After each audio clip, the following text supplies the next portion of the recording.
শুভ সকাল সবাইকে আমন্ত্রণ জানাচ্ছি মেরিল মিল্ক সোববার রাঙা সকাল অনুষ্ঠানে। শীতের এই সুন্দর মিষ্টি সকাল ভালো কাটুক দিন সেই প্রত্যাশা জানিয়ে শুরু করছি আমাদের আজকের রাঙা সকাল। 2 ঘন্টা জুড়েই আয়োজন রয়েছে আর পুরো রাঙা সকাল পরিবারের সঙ্গে থাকছি কাজী রওশনারা সাকি আছি আমি আনিসুল ইসলাম। আমার পক্ষ থেকেও সুন্দর একটি সকালের শুভেচ্ছা। প্রিয় দর্শক বরাবরের মতো একজন চমৎকার অতিথি রয়েছেন, একজন আবৃত্তি শিল্পী রয়েছেন আমাদের মাঝে। তার সঙ্গে পুরোটা সময় জুড়ে গল্প করব, তার কবিতা আবৃত্তি শুনবো। শুভ সকাল, কেমন আছো? শুভ সকাল আনিস, আমি ভালো আছি, তুমি কেমন আছো? আমিও ভীষণ ভালো আছি। বরাবরের মতো খুব শুভ্র এবং সুন্দর দেখাচ্ছে তোমাকে। অনেক ধন্যবাদ, তোমরা এত মিষ্টি করে বলো, ভীষণ ভালো লাগে। তুমি তো মিষ্টি করে কথা বলাটা শিখিয়েছো আমার কাছে মনে হয়। আমি এখনো শিখছি তোমাদের কাছ থেকেও। একজন চমৎকার মানুষ রয়েছেন এবং আমি তো সবসময় অনেক গল্প জমে আছে আসলে সেই মানুষটাকে জানার। চলো জানাই, চলো কে আছে জেনে নিই। প্রিয় দর্শক, আমাদের আজকের রাঙা সকালের অতিথি আবৃত্তি শিল্পী ফয়জুল্লাহ সাইদ। চলুন এই চমৎকার মানুষটিকে আমরা স্বাগত জানাই। শুভ সকাল স্যার। শুভ সকাল। কেমন আছেন? এই তো চলছে। আপনাকে আজকে অতিথি হিসেবে পেয়ে আমি ভীষণ আনন্দিত, কারণ আমরা ভীষণ আনন্দিত কারণ আপনার লেখা পড়েছি, আমার শিক্ষার্থীদের মাঝে বই বিতরণ করে আপনার লেখা বই। রাঙা সকালের কাছে আমি ভীষণ কৃতজ্ঞ যে আপনাদের মতো মানুষদেরকে আসলে আমরা পাই। সত্যি আমিও কৃতজ্ঞতা জানাচ্ছি রাঙা সকালকে যে এই ধরনের শিল্প সংস্কৃতির মানুষদেরকে নিয়ে এরকম একটি চমৎকার আয়োজন করবার জন্য। স্যার, একেবারে শৈশব থেকে আমরা আসি। স্যার, আপনার জন্ম হচ্ছে ময়মনসিংহের মুক্তাগাছায়। আপনি আসলে ভীষণ আমার কাছে মনে হয় যে গর্বিত, কারণ হচ্ছে ময়মনসিংহ মানেই আমার কাছে অনেক শিক্ষা নগরী বলা হয় ময়মনসিংহকে। সেই ব্রহ্মপুত্র নদ। শুনি সেই শৈশবটা কেমন ছিল আপনার? আসলে সত্যিকার অর্থেই প্রত্যেকের কাছেই তো তার জন্মস্থানটি অন্যরকম একটা আবহ তৈরি করে। তো আমি মনে করি যে আমি খুব গর্বিত যে আমি জয়নুল আবেদিনের সেই শহরের একজন মানুষ, যেখানে বসে উনি ছবি আঁকতেন। সেই জায়গাটিই ছিল আমাদের আড্ডার জায়গা এবং আমরা সবসময় বিকেলবেলা ওখানেই ঘুরে বেড়াতাম। এই জয়নুল আবেদিন সংগ্রহশালার পাশে থাকতে থাকতে ছবি আঁকার প্রতি আমার এক ধরনের ঝোঁক বাড়ে। আচ্ছা। আর ওখানে একজন ব্যক্তি ছিলেন যিনি সারাক্ষণ মানুষের সাথেই কথা বলতেন, একটু আধ্যাত্মিক টাইপের লোক। তো উনি খুব কম কথা বলতেন, কিন্তু যে 2-1টা বাক্য বলতেন এই বাক্যগুলো অসাধারণ ছিল। তো আমি খুব অবাক বিস্ময়ে তার কথা শুনতাম, দেখতাম যে এত অল্প কথা বলেও এত মানুষকে অভিভূত করবার একটা অন্যরকম যোগ্যতা। তা আমার কাছে মনে হলো এটা তো অনেক বড় একটা যোগ্যতা, যে যোগ্যতা দিয়ে মানুষকে প্রভাবিত করা যায়, মানুষকে আলোড়িত করা যায় এবং মানুষ তার কথায় মানে জীবন দিতে প্রস্তুত। তো এই অস্ত্রটা আমার আছে। এইটাকে শান দিয়ে যদি আমি তৈরি হতে পারি তবে আমার কথায় তো মানুষ প্রভাবিত হবে। এই যে ওই ব্যক্তিটিকে দেখে, তার কিন্তু নাম আমি জানি না, কিন্তু তার ওই যে অল্প কথা বলতেন, চোখ বন্ধ রাখতেন, কিছুক্ষণ পর তাকাতেন, ছেলে মেয়েদের একটা করে চকলেট দিতেন। তো ওই যে ছোট্ট একটা ঘটনা, কিন্তু ওই ঘটনা থেকে আমার মনে হলো যে কথা এমন একটা শক্তি যে সেকেন্ডেই শত্রুকে মিত্রে পরিণত করা যায়, মিত্রকে শত্রুতে পরিণত করা যায়। আবার যখন এই যে এত যুদ্ধ বিগ্রহ কলহ চলছে, যখন অস্ত্র দিয়ে এটি আর সমাধান হয় না, সবশেষে কিন্তু সংলাপেই যেতে হয়। সংলাপটাকেও আমি মনে করি যে কথা, এবং এই কথার মধ্য দিয়েই আমরা সেটাকেও জয় করতে পারি। অস্ত্র যেখানে ব্যর্থ হয়, মানুষের মুখের কথায় যখন শান্তি চুক্তি হয় তখন কথোপকথনের মধ্য দিয়েই সমাধানটা বের হয়ে আসে। তো আমার মনে হলো যে এই জায়গাটায় কাজ করার মতো একটা সুযোগ আছে এবং এই সুযোগটা সবাই নিতে পারে, তার ব্যক্তিগত জীবনেও এটা কাজে লাগে। একজন মানুষ ভালো আবৃত্তি শিল্পী হবে, একজন মানুষ সংবাদ উপস্থাপক হবে, একজন মানুষ ভালো সুবক্তা হবে, এটা যেরকম ইম্পর্টেন্ট ভালো তার জন্য, কিন্তু একজন সচেতন মানুষ জীবনের যে পেশাতেই থাকুক না কেন তাকে কিন্তু মানুষের সাথে কমিউনিকেট করতে হয়, কথা বলতে হয়, এবং এই কথার মধ্য দিয়েই সে কিন্তু মানুষকে জয় করে, মানুষের হৃদয়কে জয় করে। এবং আমি সেই কথার মানুষ, এবং আপনিও যে কথা বেঁচে খাই। আপনিও ঠিক সেই পথেই হেঁটেছেন। আমরা যেমন খুব মুগ্ধ হয়ে শুনছিলাম, আমি প্রশ্ন করার কোনো সুযোগ আসলে মনে হচ্ছিল যে এত সুন্দর কথার ভিড়ে আমি কি হারিয়ে প্রশ্ন করব, যাচ্ছিলাম, তাই হারিয়ে না? যাচ্ছিলাম। আমার মনে হয় আনিস তুমিও তাই আমি হচ্ছে। ভীষণ আবেগপ্রবণ হয়ে যাচ্ছি, একদমই, কারণ উনি তো একদমই। আমার আপন মানুষ। স্যার, আপনি যেটি বলছিলেন যে এই যে কথামালা না, এবং আপনার সেই বিচরণ তো রয়েছে, সে রেডিও থেকে শুরু করে মঞ্চ, টেলিভিশন, সবগুলো মাধ্যমেই আমরা সেই জায়গাগুলোতে দাপিয়ে বেড়ানোর গল্প নিশ্চয়ই আসবো, কিন্তু তার আগে ছোট্টবেলাটা নিয়ে একটু জানতে চাই। যেটি বলছিলেন যে জয়নুল আবেদিনের সেই ছবি দেখি আসলে ছবির প্রতি আপনার একটা আগ্রহ তৈরি হলো, এবং ছোটবেলা থেকেই ছবি আঁকা, আবৃত্তি করা, এটা খুব স্বাভাবিকভাবেই আপনার ভেতর তৈরি হয়েছে। কিন্তু পরিবারের একটা বাধা ছিল, আমরা যতটুকু জানতে পেরেছি। সেই গল্পে একটু আসতে চাই যে বাবা মা কি চাইতেন, কি বলতেন, একই সঙ্গে পরিবারটা নিয়েও যদি জানি। আচ্ছা, আমার বাবা ছিলেন 47-এ আলিগড় বিশ্ববিদ্যালয় থেকে ইংলিশে অনার্স মাস্টার্স। জি। বাহ। যখন মানে ম্যাট্রিক পাশ করলে 7 গ্রামের মানুষ ভেঙে চলে আসতো যে ওই গ্রামে একজন এন্ট্রান্স পাস করেছে। তো ওই রকম একটা সময়ে উনি আলিগড় বিশ্ববিদ্যালয় থেকে পাশ করার পরে মানে দেখা গেল যে উনি খুব নিরহংকারী মানুষ ছিলেন এবং একটু নিজেকে গুটিয়ে রাখতে পছন্দ করতেন।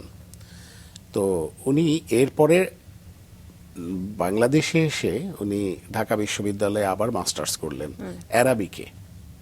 তার ইসলামের প্রতি একটু অন্যরকম আগ্রহ ছিল। এরপরে উনি 1952 সালে আবার ইসলামিক স্টাডিজে মাস্টার্স করলেন। এরপর ডক্টর মোহাম্মদ শহীদুল্লাহর সাথে তার একটা যোগাযোগ হয়। তো ডক্টর মোহাম্মদ শহীদুল্লাহ তখন অনেক বিষয়ে গবেষণা করতেন। আমার বাবা আবার 7টা ভাষায় লিখতে পড়তে বলতে পারতেন, অনর্গল। আচ্ছা। বলতে পারতেন না, দুর্দান্ত লিখতে বিষয়। পড়তে অভ্যস্ত ছিলেন। তার হাতের লেখা ছিল অসাধারণ সুন্দর, এবং ইংরেজিতে ভালো জানার কারণে উনি তার সাহিত্য জ্ঞান খুব উন্নত মানেরই ছিল। আচ্ছা। তো যে কারণে ডক্টর মোহাম্মদ শহীদুল্লাহ বললেন যে তুমি আমার গবেষণার কাজে সহযোগিতা করবে। তো উনি ওই যে ডক্টর মোহাম্মদ শহীদুল্লাহরও তো ইসলামিক মাইন্ডেড এবং উনি একটু ধার্মিক ছিলেন। বাবার খুব পছন্দের জায়গা হলো এবং কাজ শুরু করলেন। তখন বাবা নিজেকে আবিষ্কার করলেন যে আমি লিখতে পারছি কিন্তু বলতে পারছি না। বলতে পারছি ঘরোয়া আড্ডায় 2-1 জনের সাথে, কিন্তু যখন প্রাতিষ্ঠানিকভাবে সামষ্টিক বা যূথবদ্ধ মানুষের সাথে কথা বলতে, বক্তৃতা দিতে দেওয়া হচ্ছে, পরবর্তীতে উনি একটা গভর্নমেন্ট কলেজে জয়েন করেন, প্রিন্সিপাল হন। কিন্তু প্রিন্সিপালদের তো সর্বক্ষণ কথা বলতে হয়, বক্তৃতা বিবৃতি দিতে হয়। স্যার, এই প্রসঙ্গে আমরা শুনবো, আপনার সম্পর্কে আমাদের কিছু আচ্ছা। দর্শকদের জানানোর আছে। সাকি, তুমি একটু জানিয়ে দাও। হ্যাঁ, আমি জানাই, তারপর স্যার ফিরছি আপনার কাছে। ওকে। দর্শক, বাংলাদেশে আবৃত্তির ইতিহাসে আবৃত্তি শিল্পী ফয়জুল্লাহ সাঈদের মেঘ জমেছে আকাশ জুড়ে বৃন্দ আবৃত্তি প্রযোজনাটি 7 শতাধিক শোর রেকর্ড অর্জন করেছে। তার আবৃত্তি বিষয়ক প্রকাশনা আবৃত্তি মঞ্জুরি সারা দেশের আবৃত্তি শিল্পীদের কাছে ব্যাপক সমাদৃত এক গ্রন্থ। শিশু কিশোরদের জন্য তার লেখা আবৃত্তি ও উপস্থাপনা বইটি বাংলাদেশের শিশু একাডেমিতে পাঠ্য হিসেবে রয়েছে। তিনি বাংলাদেশ শিশু একাডেমি ও বাংলাদেশ শিল্পকলা একাডেমির প্রশিক্ষক হিসেবেও দায়িত্ব পালন করছেন 2 যুগের বেশি সময় ধরে। ফয়জুল্লাহ সাঈদ তার কাজের স্বীকৃতিস্বরূপ কবি জসিমউদ্দিন সাহিত্য পুরস্কার, কণ্ঠশীলনের নরেন বিশ্বাস পদক সহ আরও বেশ কিছু সম্মাননায় ভূষিত হয়েছেন। আমরা আবারও চলে যাই তার কাছে। স্যার, ছোটবেলার গল্প শুনছিলাম, সেখানে বাবা মা, সেটা তো আসলে খুব স্বাভাবিকভাবেই আসে। আপনি বাবার কথা বলছিলেন, আমরা সেই গল্পেই যেতে চাই। জি। তো বাবা যখন দেখলেন যে উনি যখনই সামষ্টিক বেশ কিছু লোকের উদ্দেশ্যে বক্তৃতা দিতে হচ্ছে, তখন উনি খুব নার্ভাস হয়ে যেতেন। ওনার হাঁটু কাঁপতো, পা কাঁপতো, কান গরম হয়ে যেত। আমরা যেটাকে নার্ভাসনেসটা বলি, স্নায়ু চাপটা বলি, এইটা উনি উপলব্ধি করতেন। এবং ওনার এক ধরনের ইয়া হলো যে উনি কাশি দিতেন, কথা বলতে পারতেন না বলে কাশতেন, এরকম সাউন্ড করতেন। তো এটা নার্ভাসনেস থেকে হয়। তো তখন বাবা আমাকে একদিন ডেকে বললেন যে শোনো, তুমি তো এই আর্ট কালচার করতে যাও, আমি তো সবসময় তোমাকে নিষেধ করি গান বাজনা করতে যেও না। বাবা একটু কনজারভেটিভ ছিলেন, বুঝতে পেরেছি। ধার্মিক ছিলেন। তো সেই দিক থেকে বলতেন যে গান বাজনা করার দরকার নেই, তুমি আবৃত্তিটা শেখো। তা আমি তখন এর আগেই অলরেডি জাতীয় পর্যায়ে শিশু একাডেমি জাতীয় শিশু পুরস্কার প্রতিযোগিতায় 3টা সাবজেক্টে ফার্স্ট হয়ে আমি গোল্ড মেডেল পেয়েছি। তখন আপনি কোন ক্লাসে পড়েন স্যার? তখন আমি ক্লাস 6-এ পড়ি। আচ্ছা আচ্ছা। তো এইটাও আমি বাবা মাকে না জানিয়ে বোনের বাড়ি বেড়াতে গেছি বলে, মাকে শুধু বলে ঢাকায় এসে প্রতিযোগিতা দিয়ে আবার ব্যাক করে চলে যেতাম বিশাল অবস্থা। ময়মনসিংহ থেকে। তার মানে বোন সাপোর্ট করেছিল। হ্যাঁ। জি। তো সেই পুরস্কারটা যখন বাবা বলল যে তুমি আবৃত্তিটা শিখতে পারো, তখন কিন্তু আমি খাটের নিচ থেকে এই মেডেল, ক্রেস্ট, বই, এত বই দিয়েছিল আমাকে, এই সব কিছু বের করে দেখালাম যে আমি অলরেডি এটা করছি। বাবা তখন বলল যে হ্যাঁ ঠিক আছে, গান বাজনা না করে তুমি আবৃত্তিটা করো। তো আবৃত্তির পাশাপাশি আমি উপস্থিত বক্তৃতা, তখন প্রতিযোগিতা হতো, সেটা করতাম। তারপরে বিতর্কটা আমি নিয়মিত করতাম। এইভাবেই আসলে যাত্রাটা শুরু। বাবার এই নার্ভাসনেসের কথাটা আপনি কখন জানতে পারলেন? এটা কি বাবার মুখ থেকেই জানতে না, পারলেন? আমার বাবা ইংরেজি সাহিত্যের ছাত্র হলেও জি। উনি কিন্তু তার ব্যক্তিগত গবেষণা দিয়ে জি। আরবি, উর্দু, ফার্সি, হিন্দি, সংস্কৃত এরকম 8টা ভাষায় উনি গবেষণা করে অনেক বই লেখালেখি করেছেন। তো সেগুলো লিখতে যেয়ে প্রচুর দাওয়াত আসতো, ওনার ইনভাইটেশন আসতো যে প্রধান অতিথি হিসাবে উনি বলবেন। আর শিক্ষা মানে উনি একটা কলেজেরও প্রিন্সিপাল ছিলেন, শহীদ স্মৃতি সরকারি কলেজ। তো সেখানে মানে যখন তার এত ইনভাইট আসতো, উনি আবার ওই আমাদের যে কেন্দ্রীয় ঈদগাহ, ওই ঈদগায় শখ করে উনি, যেহেতু পরবর্তীতে মুফতিও হয়েছিলেন, যে কারণে ওই ঈদগার ইমামতি করতেন আচ্ছা। বছরে একদিন, 2 দিন, 2টা ঈদে। খুতবার পরে যে মানে মুসল্লিদের উদ্দেশ্যে বক্তৃতা দিতে হয়, ওইখানে আমরা দেখতাম যে আমরা খুব নার্ভাস থাকতাম যে বাবা বোধহয় এইমাত্র ভুল করবে। আমরা 4 ভাই ছিলাম, 6 ভাই ছিলাম, এই বসতাম, তখন টেনশনে থাকতাম যে বাবা কি ভুল করবে, বাবা কি নার্ভাস হয়ে যাবে, বলতে পারবে তো। উনি কিন্তু জানতেন, জ্ঞানের ভান্ডার ছিল অঢেল, কিন্তু বলতে পারতেন না। এই তো মানে উনি এইটা থেকে আমরাও বুঝলাম যে এইখানে তার ল্যাকিংস আছে, মোটামুটি বাবাও বুঝতে পারতেন। বুঝলেন। হ্যাঁ, আসলে ছোটবেলা থেকে আমরা একটা কথা শুনতাম যে একটা মানে অনেক স্ট্রাগলিং আসলে মানুষকে একটা সফলতায় পৌঁছায়। আমরা একেবারে কথাই হারিয়ে যাচ্ছি, আমরা আবারও কথায় আসতে চাই, ভীষণ ভালো লাগছে। কিন্তু একটা কবিতা আবৃত্তি না শুনলেই নয় স্যার, এই সময় কোনটা শুনবো? আমরা তো আসলে চাই যে শিশুদের বাসযোগ্য একটা পৃথিবী, শান্তির পৃথিবী, সাম্যের পৃথিবী, এরকম একটা দেশ বা পৃথিবীর স্বপ্ন যারা শুভ বুদ্ধির মানুষ তারা কিন্তু সবসময় কল্পনায় দেখে। তাই শুরুর কবিতাটা আমার হচ্ছে ছাড়পত্র, যেটি আমরা শিশুদের জন্য সুন্দর একটা আবাসভূমি রাখতে চাই। যে শিশু ভূমিষ্ঠ হলো আজ রাত্রে, তার মুখে খবর পেলুম সে পেয়েছে ছাড়পত্র এক। নতুন বিশ্বের দ্বারে তাই ব্যক্ত করে অধিকার, জন্মমাত্র সুতীব্র চিৎকারে।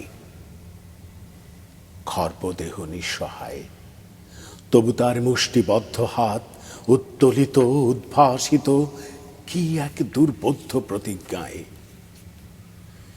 সে ভাষা বোঝে না কেউ, কেউ হাসে, কেউ করে মৃদু তিরস্কার। আমি কিন্তু মনে মনে বুঝেছি সে ভাষা। পেয়েছি নতুন চিঠি আসন্ন যুগের, পরিচয় পত্র পড়ি ভূমিষ্ঠ শিশুর অস্পষ্ট কুয়াশা ভরা চোখে। এসেছে নতুন শিশু, তাকে ছেড়ে দিতে হবে স্থান। জীর্ণ পৃথিবীতে ব্যর্থ, মৃত আর ধ্বংসস্তূপ পিঠে চলে যেতে হবে আমাদের। চলে যাব, তবু আজ যতক্ষণ দেহে আছে প্রাণ, প্রাণপণে পৃথিবীর সরাব জঞ্জাল। এ বিশ্বকে শিশুর বাসযোগ্য করে যাব আমি, নবজাতকের কাছে এ আমার দৃঢ় অঙ্গীকার। অবশেষে সব কাজ সেরে আমার দেহের রক্তে নতুন শিশুকে করে যাব আশীর্বাদ, তারপর হব ইতিহাস। চমৎকার, ভীষণ ভীষণ সুন্দর। চমৎকার। মানে জীবন জুড়ে বাবার গল্পটাই বোধহয় অনেক বেশি। একটু মায়ের কথা শুনতে চাই, মা আপনার বিষয়গুলোকে কেমন ভাবে দেখতেন?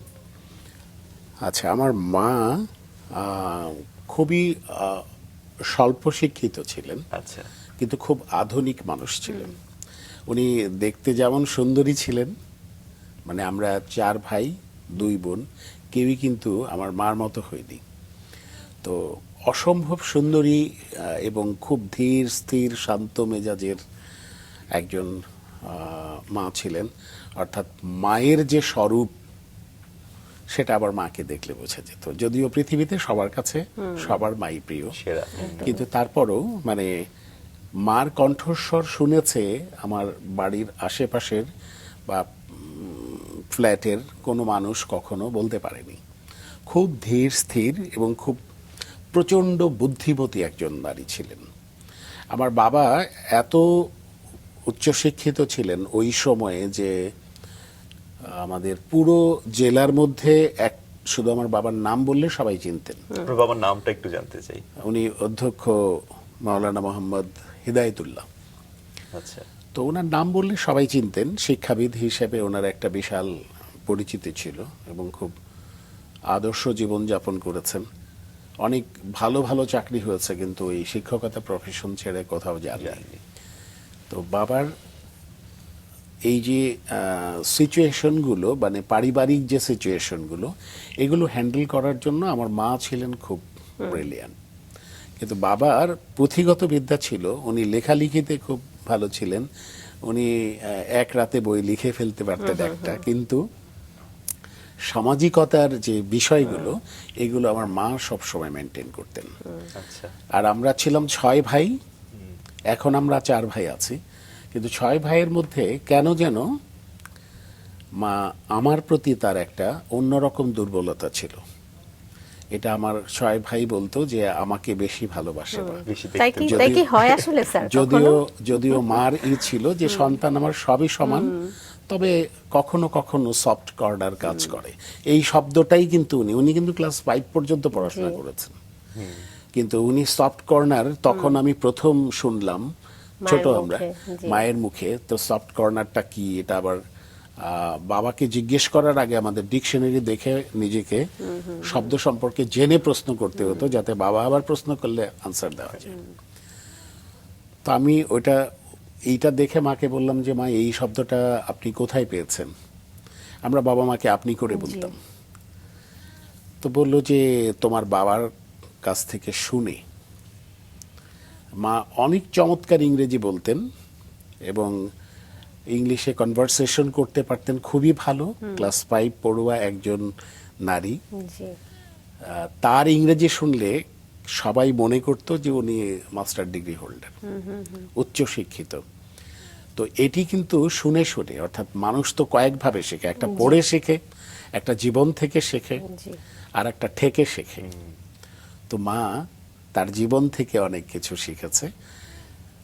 সামাজিকতার ক্ষেত্রে আমার বোনকে যেদিন দেখতে আসছে, তো আমার বাবা এসে ওই যে সিচুয়েশনটাকে কিভাবে হ্যান্ডেল করবে, তো উনি বসে জিজ্ঞেস করলেন যে আমার ওই শ্বশুর বাড়ির দিকের যে লোকজন আসছে, বাবা এসে প্রথম কি বলবেন একটু ইতস্তত করে বললেন, আপনারা কি খেয়ে এসছেন না খাবেন? এটাতে তো তারা খুব মাইন্ড করে ফেলল। এবং বাবা সরি টরি বললো যে আসলে আমার প্রেজেন্টেশনটা ভুল হয়েছে, এইভাবে আমি বলতে চাইনি, যে ম্যানেজ হয়েছে। তারপর বাবা যখন ভেতরের রুমে গেছে, আমার মা দেখি খুব মৃদু স্বরে তাকে বকা দিচ্ছে। এরকম কথাও বলে কেউ, যে খেয়ে আসছেন, বিয়ের জন্য আসছে তারা, পাত্রী দেখতে আসছে, তাদের সঙ্গে আপনি এরকম কথা বলছেন। মানে বাবার এই সারল্যটা সবাই আবার জানতো, যে কারণে খুব বেশি মাইন্ড করতো না। কিন্তু উনি খুব সহজ সরল ছিলেন। পাশাপাশি মানে ওই কোন সিচুয়েশনে কি করতে হবে, পড়াশোনা ছাড়া উনি জীবনের শেষ দিন পর্যন্ত 18 ঘন্টা স্টাডি করে গেছেন। উনি প্রায় 90 বছর বয়সে মারা গেছেন। আমরা জীবনে কখনোই দেখিনি যে 1 মিনিট সময় তিনি কোথাও অকারণে গল্প করে কাটিয়েছেন, আড্ডা দিয়েছেন বা কোনো হোটেলে বসেছেন, কোনোদিন দেখিনি। তার পুরো লাইফ লিড ছিল একদম একদম ডিফেন্সের মানুষের মতো, সেকেন্ড ধরে কাজ করতেন। সত্যি স্যার, এবং চমৎকার। মায়ের আসলে এই কথায় ধরনের বাবা পাওয়া, এই ধরনের মা পাওয়া Definitely. আসলেই সৌভাগ্য। এটা আমার ভীষণ সৌভাগ্যবান একজন মানুষ। এই বাবার যে অভিজ্ঞতা এবং জ্ঞানের প্রতি যে একটা প্রবল আকাঙ্ক্ষা, এটা তো নিশ্চয়ই স্যার আপনার মধ্যেও ছাপ ফেলেছে দারুণভাবে। আমার না মনে হয় কি যে আমার মানে বাবা যে সময়ে যেভাবে সময়কে অতিক্রম করেছেন, আমরা তো এই একবিংশ শতাব্দীতেও আছি। তা আমার মনে হয় যে সমুদ্রের পাড়ে গিয়ে এই বিশাল ধুলোরাশি থেকে এক মুষ্টি তুলে নিলে যেরকম, বাবার অনুপাতে আমাদের শিক্ষার এইটা তার চেয়েও কম, নগণ্য, মানে আমরা কিছুই হতে পারিনি। মানে ইস্ট পাকিস্তান একটা বোর্ড ছিল, বাবা ইন্টারমিডিয়েটে ওইখানে সেকেন্ড হয়েছেন সম্মিলিত মেধা তালিকায়। তো এখন এত বোর্ড, তার মধ্যে আমরা স্ট্যান্ড করতে পারি না।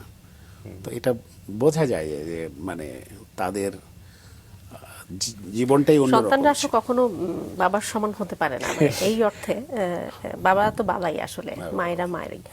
স্যার, আমরা একটু আপনার সাংস্কৃতিক চর্চার জায়গায় আসতে চাই। আপনার শুরুটা হয়েছিল অধ্যাপক যতীন সরকার এবং অধ্যাপক গোলাম সামদানি কোরাইশির হাত ধরে, এবং সেটাও সম্ভবত ময়মনসিংহে থাকা অবস্থায়। একটু জানতে চাই যে সেই শুরুটাতে তো পরিবারের সাপোর্টটা তো বরাবরই শুরু থেকে একটু কমই ছিল, যেটি আপনার গল্পে আমরা জানতে পেরেছি। কি করে তাদের সঙ্গে আপনার কানেকশন তৈরি হলো? এটা হলো যে আমি প্রথম যখন ক্লাস 3-তে পড়ি, জি, তখন আমাদের আহমেদ সেলিম রেজা বলে একজন মাদ্রাসার ছাত্র, উনি রকনুজ্জামান খান দাদা ভাইয়ের কচিকাচার মেলার একটা শাখা করে মুক্তাগাছায়। আমি সর্বকনিষ্ঠ সদস্য, যাকে সে কোলে করে নিয়ে ওই সদস্য করলেন। জি, ওখানে নুরুল ইসলাম বলে একজন ব্যক্তি ছিলেন, ওটা সংগঠক। এই দুজন হচ্ছে আমার সাংগঠনিক গুরু, মানে আমার সাংগঠনিক জীবনের হাতে খড়ি আহমেদ সেলিম রেজা এবং নুরুল ইসলাম তাদের কাছে। এরপর আরো অনেকেই আছে। এই কচিকাচার মেলা দিয়ে আমার জীবনের সাংগঠনিক জীবনটা শুরু। ওখানে আমরা আবৃত্তি করতাম, ওখানে আমরা ছবি আঁকতাম, ওখানে আমরা গান গাইতাম, ওখানে আমরা গিটার বাজাতাম। এই করতে করতে আমি যখন ক্লাস 9-এ উঠলাম, আমি খুব সংক্ষেপেই বলছি, জি, জি, 9-এ উঠার পরে আমার তখন কচিকাচার মেলার পুরো নেতৃত্বটা আমি দিতাম। বিভিন্ন কম্পিটিশন হতো, আমি ওখান থেকে ছেলে মেয়েদের নিয়ে যেতাম, সারা বছর শেখাতাম আমরা। নিয়ে গেলে যখন প্রতিযোগিতায় যেতাম, শিক্ষা প্রতিষ্ঠান বলতো যে আমাদের দাবি অগ্রগণ্য, যে যে স্কুলের সেই স্কুল থেকে প্রতিযোগিতায় দিতে হবে। আমি দেখলাম যে আমি শেখালাম অভিনয়টা, আমি শেখালাম আবৃত্তিটা, সে স্কুল থেকে দিচ্ছে। আচ্ছা, আমি তখন ক্লাস 9-এ পড়ি। তখন আমার মাথায় একটা ভূত চাপলো যে আমরা স্কুল করব, নিজেরা স্কুল করব। এবং তখন আমি সম্ভবত দিদার বক্ত তখন ভূমিমন্ত্রী এরশাদের সময়। আচ্ছা, তখন আমি খুব তোড়জোড় করে আমরা ফ্রেন্ড সার্কেলরা সবাই মিলে তাকে একটা সম্বর্ধনা দিয়ে তাকে ইনভাইট করে বললাম, আমরা এখানে কচিকাচার মেলা করেছি, এদের একটা স্কুল দরকার, আমরা একটা স্কুল করতে চাই, এই জায়গাটা আমাদেরকে লিজ দেন। উনি সাথে সাথে লিখে দিলেন। প্রায় 16 কাঠা জায়গা, বিশাল একটা জায়গা। এটা খাস জমি ছিল। ওটা যখন নিতে গেলাম তখন বললো, আপনি তো নাবালক, আপনার স্বাক্ষরে তো এটা হবে না, লিজ তখন হবে না। ক্লাস 9-এ পড়ছেন। 9-এ জি, পড়ি। বাহ, তো তখন সবকিছু অ্যারেঞ্জ হলো। আমি বললাম যে ওই যে আমি যার কাছে হাতে খড়ি নিয়েছি, আহমেদ সেলিম রেজা, তাকে বললাম। উনি বললেন যে ঠিক আছে, আমরা কাজ শুরু করি। ডিসি সাহেব বললেন যে আপনারা কাজ শুরু করে দেন, জি, সময় মতো আমি বলবো কি করতে হবে। তখন আমরা ওই আমাদের বাঁশঝাড় থেকে বাঁশ কেটে, তারপরে বিভিন্ন জনের কাছ থেকে যে চেয়ে চিনতে টিন, বাঁশ, কাঠ, রড, সিমেন্ট এগুলো জোগাড় করে স্কুল করে ফেললাম। সেই স্কুল 1 to 5। কিন্তু দেখা গেল যে জাতীয় পর্যায়ে ওখান থেকে যে পুরস্কারগুলো পায় সেগুলো আমাদের বাচ্চা 9-10-এ পড়ে তারা। তো আমরা প্ল্যান করলাম যে যেহেতু 5 পর্যন্ত হয়েছে, এটা 10 পর্যন্ত হবে। এদিকে আমাদের প্রতিদিনের তো কার্যক্রম ছিলই, সঙ্গীতের মানে সাহিত্য, শিল্প, সংস্কৃতি, সমাজসেবা, খেলাধুলা, এই 5টা সেক্টর নিয়েই কচিকাঁচার মেলা কাজ করে। প্রতিদিন বিকেলবেলা আমাদের এগুলো রিহার্সাল হয়। এরপরে এইভাবে করতে করতে আমরা যখন স্কুলটা করলাম, তখন মনে হলো যে স্কুলের পাশে তো একটা মসজিদ করা দরকার। তখন আমরা 1400 টাকা উঠিয়েছি পয়লা বৈশাখ করার জন্য। তো আমরা মনে হলো যে এবার পয়লা বৈশাখ বাদ এবার মসজিদ করে ফেলব। আমাদের বাঁশঝাড় ছিল, বিশাল বড় বাঁশঝাড়। তারপরে মানে যারা টিনের ব্যবসা করে, যারা রডের ব্যবসা করে, প্রত্যেকের কাছে আমাদের সব ছেলে মেয়েরা গেলাম। এটা কোনো চাঁদাবাজি না, কিন্তু আমরা যে বললাম আমরা একটা মসজিদ করতে চাই, আপনারা কিভাবে সহযোগিতা করবেন। আমার একটা গ্রহণযোগ্যতা ছিল ছোটবেলা থেকেই। তো কেউ 1 বান টিন, কেউ 5 বান টিন, কেউ 10 বান টিন, কেউ 10,000 টাকা তখন দিয়ে দিল। এবং এক রাতে আমরা মাগরিবের আজানের পরে নিজেরা কোদাল টোদাল নিয়ে মাল কাছা মেরে মাটি টাটি কেটে ওই কি বলে যে আমরা করে বাঁশের বেড়া দিয়ে উপরে টিন শেড দিয়ে ছাপড়ার মতো করে মসজিদ করে ফজরের আজান যখন দেয় তখন নিজেই আজান দিলাম, নিজেই ইমামতি করলাম। আচ্ছা, আমরা 17 জন প্রথম নামাজ আদায় করলাম ফজরের, করে বাসায় গেলাম। সকালবেলা মানুষের ফিডব্যাকটা হচ্ছে এরকম, এইখানে মসজিদ, হঠাৎ করে এক রাতের মসজিদ, যে এটার এক সময় দেখলাম যে নামই হয়ে যাচ্ছে এক রাতের মসজিদ। আচ্ছা, মানে কেউ কিছু জানলো না, হঠাৎ সকালবেলা উঠে দেখে মসজিদ।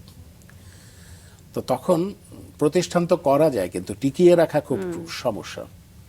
তখন আমি দেখলাম যে যে লোকগুলো আমাদের শত্রুতা করছে, ওখানকার মুক্তাগাছা পৌরসভা হচ্ছে প্রায় 200 বছরের পুরনো পৌরসভা, এখন মানে ক্লাস 1 পৌরসভা আর কি, মানে গ্রেড 1, একটা উপজেলা লেভেলের পৌরসভা, কিন্তু তার ঐতিহ্য অনেক ভালো। ওখানে জমিদার অধ্যুষিত এলাকা, কালচারাল অ্যাক্টিভিটিস চলতো, মাসব্যাপী নাটক হতো, যাত্রা হতো, এরকম একটা অঞ্চলে আমি বেড়ে উঠেছি। সেই সব কিছু মিলিয়ে দেখা গেল যে ওখানকার যে পৌরসভার চেয়ারম্যান, উনি মনে করলেন যে আমি বোধহয় নির্বাচন করব, আচ্ছা, এই জন্য আমি স্কুল, কলেজ, মাদ্রাসা এগুলো করছি। তা আমি ঘোষণা দিয়ে দিলাম এই মসজিদ, এটা 5 ওয়াক্ত নামাজ হবে এবং এখানে এতিম যত বাচ্চা আছে এরা পড়বে, আরবি পড়বে। এভাবে শুরুটা হলো।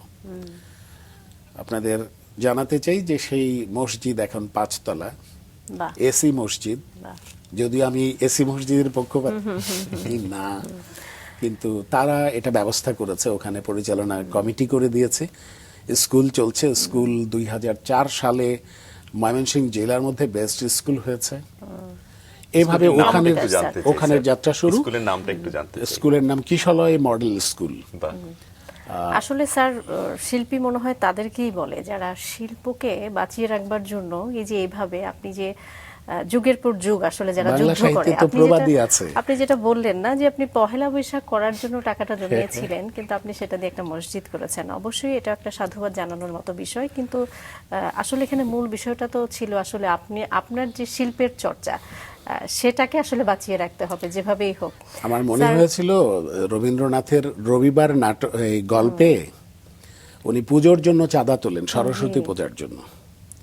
তা হঠাৎ করে একজন তার টিচার অসুস্থ হয়ে পড়েন, উনি টাকার অভাবে স্কলারশিপ নিয়ে যেতে পারছেন না।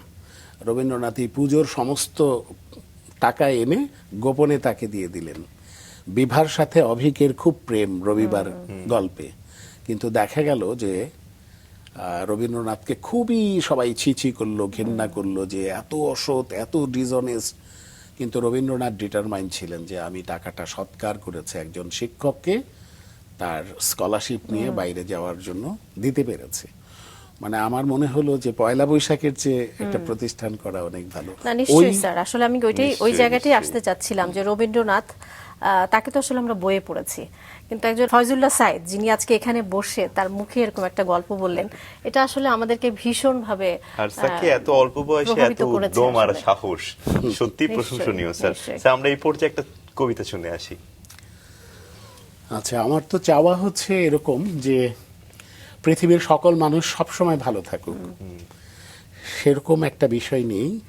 এই যে মানুষের মঙ্গল কামনা করে আমাদের একজন প্রথিতযশা লেখক হুমায়ুন আজাদ, জি, যার একটি কবিতা আমাকে দারুণভাবে অনুপ্রাণিত করেছে, সবকিছু কি নষ্টদের অধিকারে যাবে।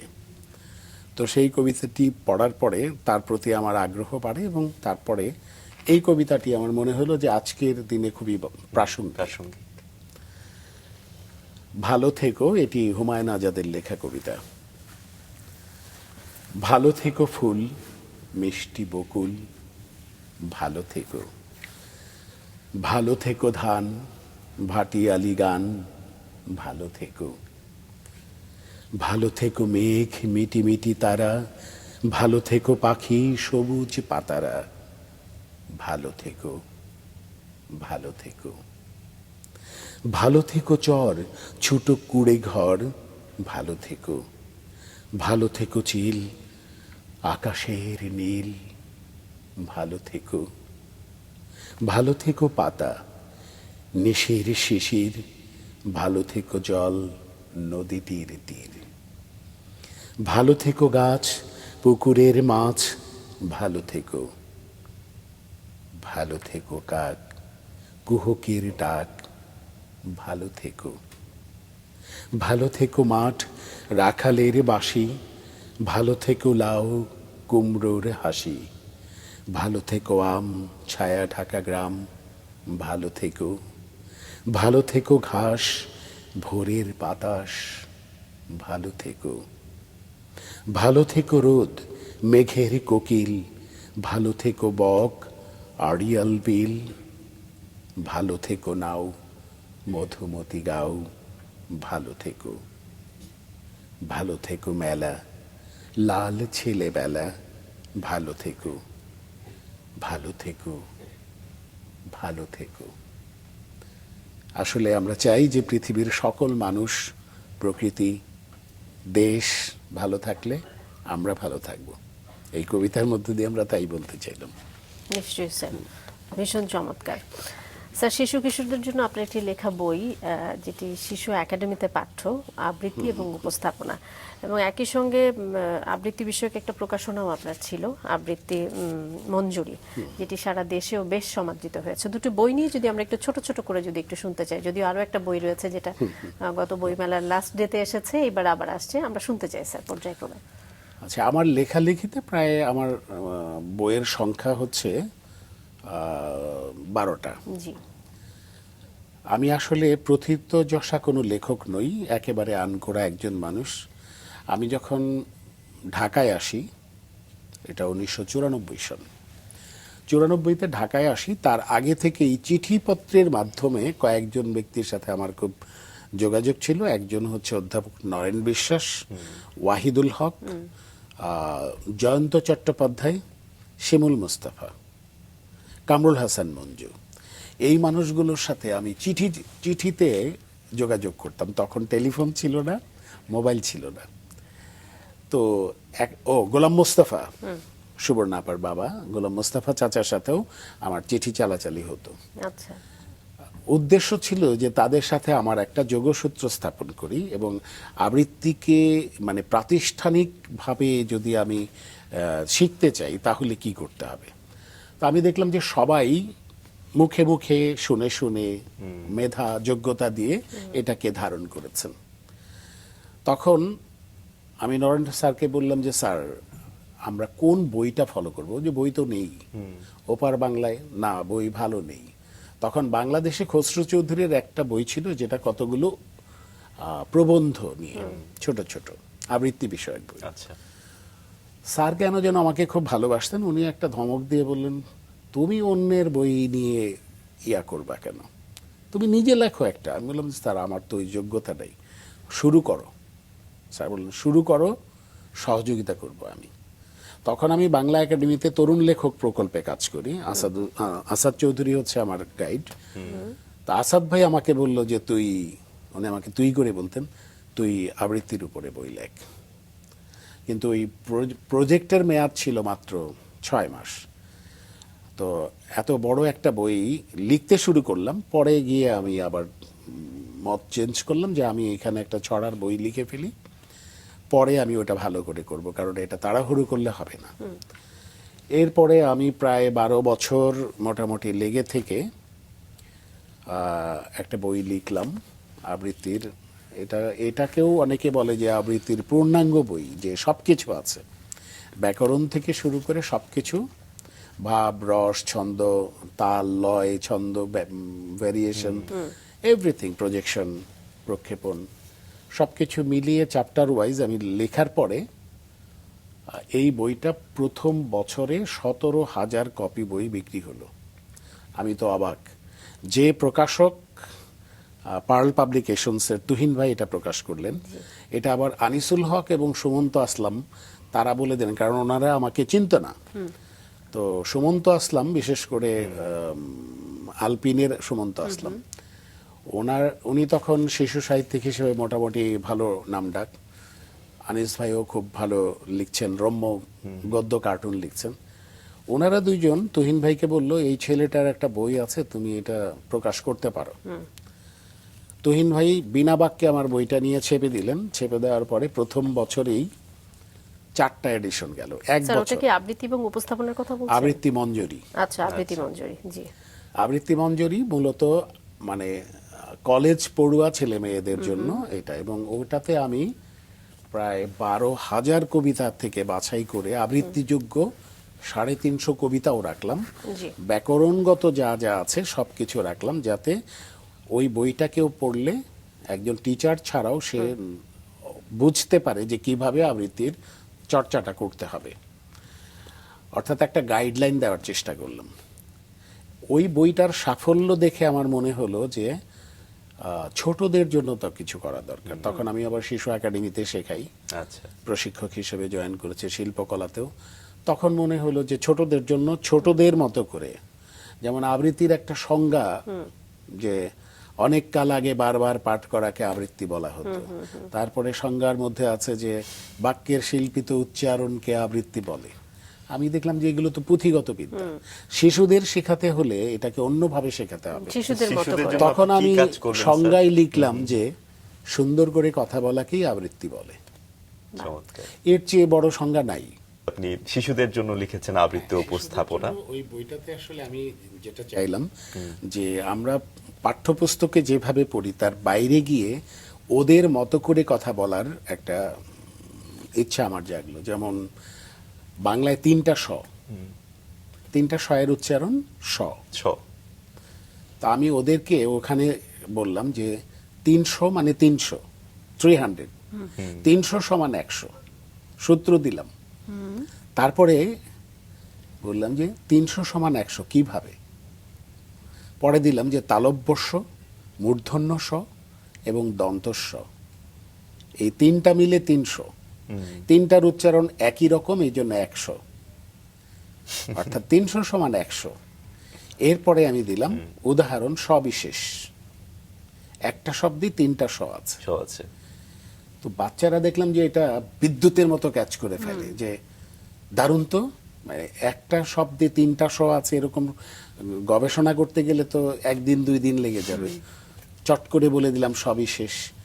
তো ওরা এটাকে খুব লুফি দিল, এবং এরকম কিছু জিনিস আমি বইয়ের মধ্যে রাখলাম যে বাচ্চারা সহজেই ধরতে পারে এবং ওদের আগ্রহটা তৈরি হয়।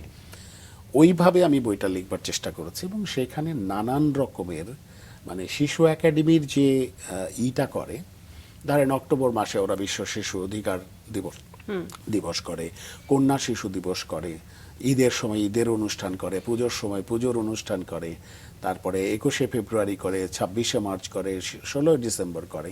আমি প্রত্যেকটা সেক্টর ধরে ধরে কবিতা জোগাড় করলাম, যে শিশুদের আবৃত্তিযোগ্য কবিতা এই সাবজেক্টের উপরে কি আছে, ওগুলো সব করলাম। করে করে করে করে আমি ওই বইটার মধ্যে কবিতাও দিলাম, এবং সাথে সাথে যে ব্যাকরণগত যে বিষয়গুলো, তাত্ত্বিক যে বিষয়গুলো, সংজ্ঞা, ভাব, রস, ছন্দ, এগুলো সব আলাদা আলাদা চ্যাপ্টার করে ওদের উপযোগী করে লিখলাম। এই বইটা মানে আমি বিভিন্ন জায়গায় পুরস্কার পেয়েছি যে গবেষণাধর্মী বই হিসাবে বেস্ট সেলার, যে প্রতি বছর প্রায় 10,000 কপি বই বিক্রি হয়। বাহ। তো এইটাও আমাকে দারুণ সাফল্য এনে দিয়েছে। এইটার অনুপ্রেরণাতে আমি পরে লিখলাম, আমি যেহেতু বাংলাদেশ টেলিভিশনে প্রায় 30 বছর, জি। আচ্ছা। তো আমি ওখানে নিউজ পড়ি, সাংবাদিকতা করি, আমার মূল পেশা সাংবাদিকতা করা। আর অবসরে আমি আবৃত্তির প্রশিক্ষণ দিই, আবৃত্তি চর্চা করি, আবৃত্তির নিয়ে নানান রকমের লেখালেখি করি। জি। তো ক্লাস নেই সারা দেশেই, যেহেতু আমাদের আবৃত্তি সংগঠনগুলোর একটা মোর্চা আছে সারা বাংলাদেশে, প্রায় 400 সংগঠন আছে, এগুলোর থ্রুতে, এবং শিল্পকলায় যেহেতু আমি প্রশিক্ষক হিসেবে, শিল্পকলা থেকে আমাকে বিভিন্ন জেলায় পাঠায় প্রশিক্ষণ দিতে। জি। এই প্রশিক্ষণ দিতে গিয়ে আমার প্রচুর অভিজ্ঞতা হয়েছে। যেমন সিলেটের মানুষ, ওরা ক বলতে পারে না, ওরা ককে খ বলে। নেত্রকোনার মানুষ, ওরা খ বলে না, ওরা খ বলতে পারে না, ওরা ক বলে। যে আমি বাস থেকে নেমেছি, কালচারাল অফিসার এসে আমাকে রিসিভ করছে, রিসিভ করার সময় সে বলছে কালকে আপনারে কবরে দেখলাম। আচ্ছা। তা আমি বললাম যে আমি তো মরিনি, কবরে দেখলে কি করে? বললো যে না, ওই যে টিবির কবরে। যে আমার তো যক্ষাও হয়নি, টিবি হয় নাই। তো আবার সিলেটে যখন গেলাম শিল্পকলায় ক্লাস নিতে, ওরা বললো আপনি কোনাই না, আপনি কোথায়? তা আমি বললাম যে আমি তো একটু ওই শাহজালালের মাজারে এসেছি, এখানে সালমান শাহর কবর আছে, ওটা জিয়ারত। তো ওরা বললো যে খবরস্থানও কিতা হরো, ওখান থেকে কিন্তু খবরস্থান হয়ে গেল। একদম। অর্থাৎ কবর যেখানে খবর হয়ে যায়, আবার খবর কোথাও কবর হয়ে যায়, এই যে বৈপরীত্য, এটা বিভিন্ন অঞ্চলে না গেলে হবে না। যেমন আপনারা জানেন যে নোয়াখালীর মানুষেরা চা খায় না, ওরা চা খায়। এই যে ভাষার যে ব্যাপারগুলো, আপনি রাজশাহীতে যাবেন এবং ভাষাবিজ্ঞানীরা গবেষণা করে দেখেছেন যে বাংলাদেশের কোনো অঞ্চলের মানুষ নিজের জন্মস্থানটি শুদ্ধ করে বলতে পারে না। কিরকম? যে রাজশাহীর কাউকে জিজ্ঞেস করবেন বাড়ি কোথায়, ও বলবে রাজশাহী, রাজশাহী। চট্টগ্রাম যার বাড়ি, জিজ্ঞেস করবেন আপনার বাড়ি কোথায়, ও বলবে সিটাং, অথবা বললে সাটগা, নাকে বাঁধি। আপনি রংপুরের মানুষকে জিজ্ঞেস করবেন, ও বলবে অংপুর। এবং এটা এতটা সত্য, আমার প্রথম মনে হয়নি। আমি দেখলাম যে আমার জন্মস্থানের নামটি হচ্ছে মুক্তাগাছা, জি। কিন্তু আমার যে গুরু অধ্যাপক যতীন সরকার, তাকেও আমি কোনোদিন মুক্তাগাছা বলতে শুনিনি। উনি বলতেন মুক্তাসা, গাটা নেই। এটা সন্ধি বিচ্ছেদের মতো ছোট হয়েছে। ময়মনসিংহ এত ঐতিহ্যবাহী একটা বিভাগ এখন, আগে জেলা ছিল, এবং এই সাবকন্টিনেন্টের সবচেয়ে বড় জেলা ছিল একসময় ময়মনসিংহ জেলা। একজন মানুষকে, শিক্ষাবিদ থেকে শুরু করে, ডক্টরেট থেকে শুরু করে, একেবারে সৃজনশীল মানুষ যারা, কাউকেই বলতে শুনবেন না যে ময়মনসিংহ যাচ্ছে। স্যার, আসলে এই ভাষা নিয়ে কাজ করতে করতে কি ভাষার প্রতি এত সচেতনতা আপনার তৈরি হলো কিনা? মানে যেই জায়গা থেকে আপনি রেডিও, টেলিভিশন, মঞ্চ নিয়ে উপস্থাপনা, আমার এটা কাছে নিয়ে একটা মনে হয় বই সাকি যে লিখেছেন, বাবার কাছ থেকে পাওয়া সেটা তো এই যে নিশ্চয়ই আসলে নিশ্চয়ই জ্ঞানের সেটা তো প্রতি আসলে তীব্র থাকবেই। আকাঙ্ক্ষা। স্যার, আমরা আসবো সেই গল্পে। আমার মনে হয় আমরা আরেকটা যদি আবৃত্তি শুনি এখন। আচ্ছা, এটা আমরা তো শেষ প্রান্তে, তাই তো? জি জি। আচ্ছা, আমরা কি প্রেমের কবিতা পড়বো, না যেহেতু শীতকাল, শীতের কবিতা পড়বো? আমরা দুটো শুনতে পারি, এক পরপর একটা শুনতে প্রেমের একটা- কবিতা, একটা শীতের হ্যাঁ, কবিতা, ছোট্ট কি বলো করে। সাকি? হ্যাঁ। কৃষ্ণকলি আমি তারেই বলি, কালো তারে বলে গায়ের লোক।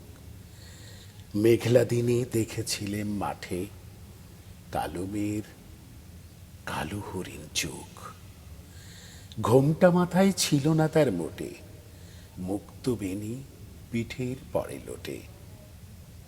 কালো, তা সে যতই কালো হোক, দেখেছি তার কালো হরিণ চোখ। ঘন মেঘে আধার হলো দেখে, ডাকতে ছিল শ্যামল দুটি গায়ে। শ্যামা মেয়ে ব্যস্ত ব্যাকুল পদে, কুটির হতে ত্রস্ত এলো তাই, আকাশ পানে হানি যুগল ফুরু, শুনলে বারেক মেঘের গুরু গুরু। কালো, তা সে যতই কালো হোক, দেখেছি তার কালো হরিণ চোখ। পুবে বাতাস এলো হঠাৎ ধেয়ে, ধানের খেতে খেলিয়ে গেল ঢেউ। আলের ধারে দাঁড়িয়েছিলেন একা, মাঠের মাঝে আর ছিল না কেউ। আমার পানে দেখল কিনা চেয়ে, আমি জানি আর জানি সেই মেয়ে। কালো, তা সে যতই কালো হোক, দেখেছি তার কালো হরিণ চোখ। দেখেছি তার কালো হরিণ চোখ। চমৎকার স্যার, খুব ভালো লাগছিল শুনতে। ভীষণ ভীষণ। রবীন্দ্রনাথ অবশ্যই আমাদের সৃষ্টিকর্মের মধ্য দিয়ে বেঁচে থাকতেন, বেঁচে আছেন বাংলার আকাশ হয়ে। তো স্যার, আপনার লেখালেখি নিয়ে শুনছিলাম, বিশেষ করে আবৃত্তি বা উপস্থাপনা বিষয়ক বই। সাম্প্রতিককালে আপনার একটা বই গত বছর বের হয়েছে, আপনি বলছিলেন অফ ক্যামেরায়, উপস্থাপনা নিয়ে। এটা নিয়ে একটু শুনতে চাই। এইটা একটা চমৎকার অভিজ্ঞতা। মানে আবৃত্তির ক্ষেত্রেও যখন দেখলাম যে কোনো বই নাই, কোথা থেকে শিখবে, কিভাবে শিখবে, আমরা যেভাবে লেগে থাকতাম, ময়মনসিংহ থেকে ঢাকায় এসে গোলাম মোস্তফার সাথে একদিন দেখা করার জন্য আমাদের 200 টাকা খরচ হতো তখন। এই 200 টাকা জোগাড় করার জন্য 1 মাস ভরে প্রস্তুতি নিতে হতো টিফিনের টাকা বাঁচিয়ে, এবং বাবাকে ফাঁকি দিয়ে না বলে আসা, বোনের বাড়ি বেড়াতে যাওয়া, এরকম। তা আমার মনে হলো যে এরকম ডেডিকেশন খুব কম মানুষের হবে, এবং শিল্পের প্রতি যত সময় যাচ্ছে মানুষ উদাসীন হয়ে যাচ্ছে, কমিটমেন্টের অভাব হচ্ছে, এবং আস্তে আস্তে মানে এটাকে খুব হেলা ফেলার একটা বিষয়, এটা যে চর্চার সাধনার বিষয়, এইটা মানুষের কাছ থেকে সরে যাচ্ছে। তখন আমার মনে হলো যে এটা নিয়ে কি করা যায়, এবং আমাদের দেশে যারা বিখ্যাত উপস্থাপক তাদের সঙ্গে আমি যোগাযোগ করি। আব্দুল্লাহ সাইদ স্যারের কাছে গেলাম, স্যার বললো যে আমার এখন এই সময় নাই লেখার। আমি সংকেত ভাইকে বললাম, হানিফ সংকেতকে বললাম, উনি বললেন যে এগুলো আমার কাজ না, আমার উপস্থাপনা করা কাজ। তখন বিখ্যাত উপস্থাপক তুষার ভাই আমি তখন বিটিভিতে শুভেচ্ছা করে উনি, আমি বৃত্তের বাইরে একটা অনুষ্ঠান করি। আব্দুল নূর তুষার। হ্যাঁ, আব্দুল নূর তুষার। তো সেটার সাথে আবার ফরিদুর রাজা সাগর জড়িত, তার গ্রন্থনাও পরিকল্পনায়। তো তুষার ভাই খুবই ডেডিকেটেড একজন মানুষ, কিন্তু উনি ডিবেট নিয়ে, তার ডাক্তারি নিয়ে, পড়াশোনা নিয়ে, সব কিছু নিয়ে এত ব্যস্ত যে ওটাও হলো না। তখন আমার মনে হলো যে এটা করা দরকার, কিভাবে সম্ভব। এখন আমার তো অভিজ্ঞতা নেই, তো আমাকে ওই যে আমার অনুপ্রেরণার উৎস হচ্ছে নরেন বিশ্বাস, তিনি বললেন শুরু করো, শুরু করলে শেষ হবে। এমন সময় নিমকোতে একটা বাংলাদেশ টেলিভিশন থেকে আমাকে পাঠায় টেলিভিশন অনুষ্ঠান উপস্থাপনা কৌশল শীর্ষক একটা কোর্স। ওইটাতে যে শামসুদ্দিন হায়দার ডালিমও ছিল, আরও অনেকেই ছিলেন, আমার ওই সময় কাউসার চৌধুরী ছিল, অনেকেই ছিল। তা আমার তখন একজন মানুষের সাথে পরিচয় হলো, উনি ইউএনএতে চাকরি করেন, ইউনাইটেড নেশনস, ইমামুল হক। ওনার ক্লাস শুনে আমি অবাক হলাম যে এত চমৎকার ক্লাস মানুষ নিতে পারে। আমি খুব অভিভূত হলাম, তার নাম্বারটা রাখলাম। কিন্তু তিনি 10 দিন দেশে থাকলে 20 দিন থাকে বাইরে। তো আমি 8টার মতো লেগে থেকে তার কাছ থেকে কিছু এলিমেন্ট সংগ্রহ করার চেষ্টা করলাম। এরপরে আমার মনে হলো যে আমি মঞ্চে কাজ করেছি 40 বছর, এটা আমার একটা অভিজ্ঞতা, সেটাকে আমি কিছুটা গোছালাম। আমি টেলিভিশন মিডিয়ায় নিউজ পড়ি, প্রোগ্রাম করি, উপস্থাপনা করি, সেটাও 28 বছর। ওইটা আমার একটা অভিজ্ঞতা, ওইটা কি করলাম। এবং আমি যখন ঢাকায় প্রথম আসি তখন বেতারে কাজ শুরু করি। কেন যেন বেতার আমাকে খুব কম টেনেছে, মানে আমি আগ্রহ কম পাই। তারপরও আমার বাসা থেকে আগারগাঁও অনেক দূরে, যে কারণে আমি আসলে আর কেন যেন একটু আমার উদাসীনতা কাজ করেছে। তারপরও আমি 6-7 বছর টানা কাজ করেছি। করার পরে আর তখনকার মানুষদের সাথে, যাদের সাথে কাজ করেছি, তারা কিন্তু খুবই মানে পলিশ মানুষ ছিলেন। স্যার আমাদের হাতে একেবারেই সময় আর নেই, আপনি এত ব্যস্ততার মধ্যে সময় দিয়েছেন, অনেক অনেক শুভকামনা আপনার জন্য। আমি শেষ করতে চাই নিশ্চয়ই।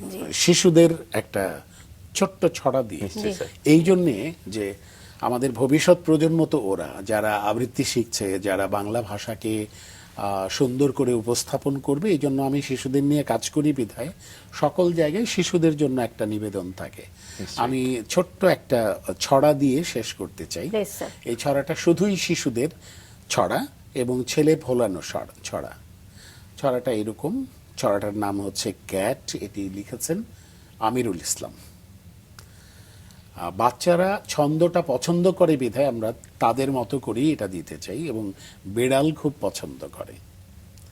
ছড়াটা হচ্ছে এরকম: চুটুর পুটুর পুট চিপাই সে বিস্কুট, হাল ফ্যাশনের বেড়াল এলেন পরনে লাল স্যুট, তিনি খান্না মাছের ঝোল, ওনার পেটটা ফুলে ঢোল, Coke Fanta beef burger vegetable roll, দেখলে পরে ওনার নাকি জিভে আসে লোল, এই বেড়ালের মুখে শুনি নতুন নতুন বল, তিনি বিল্লিও নন বেড়ালও নন, তিনি একজন ক্যাট, মাথায় পড়েন হ্যাট, মাঠে ক্রিকেট খেলতে যাবে নিয়ে টেনিস ব্যাট, দেখতে পেলেই র্যাট, ধরতে হবে ছুটতে থাকেন দুলতে থাকে প্যাট, কারণ তিনি ফ্যাট, কুকুর যদি দেখেন তবে উল্টো দেবে ছুট, কোথায় যাবে স্যুট তার কোথায় যাবে বুট, দে ছুট ছুট ছুট ছুট, দে ছুট ছুট ছুট ছুট, চুটুর পুটুর পুট ম্যাও। বাহ, অসাধারণ। চমৎকার। অনেক স্যার, অনেক অসংখ্য ধন্যবাদ স্যার, ধন্যবাদ। অনেক শুভকামনা আপনার জন্য। আপনাদেরকেও ধন্যবাদ, এবং মাছরাঙ্গা টেলিভিশনে যারা এই অনুষ্ঠানের নিয়মিত দর্শক তাদের প্রতিও আমার কৃতজ্ঞতা, যে শিল্প সংস্কৃতির মানুষদেরকে নিয়ে এই ধরনের অনুষ্ঠান খুব কম চ্যানেলই করে, এবং এটা অনেক বড় একটা পৃষ্ঠপোষকতা। শিল্প সংস্কৃতি বেঁচে থাকবে এই ধরনের পৃষ্ঠপোষকতার মধ্য দিয়ে। সেই জন্য মাছরাঙ্গা টেলিভিশনকেও অসংখ্য ধন্যবাদ এবং কৃতজ্ঞতা।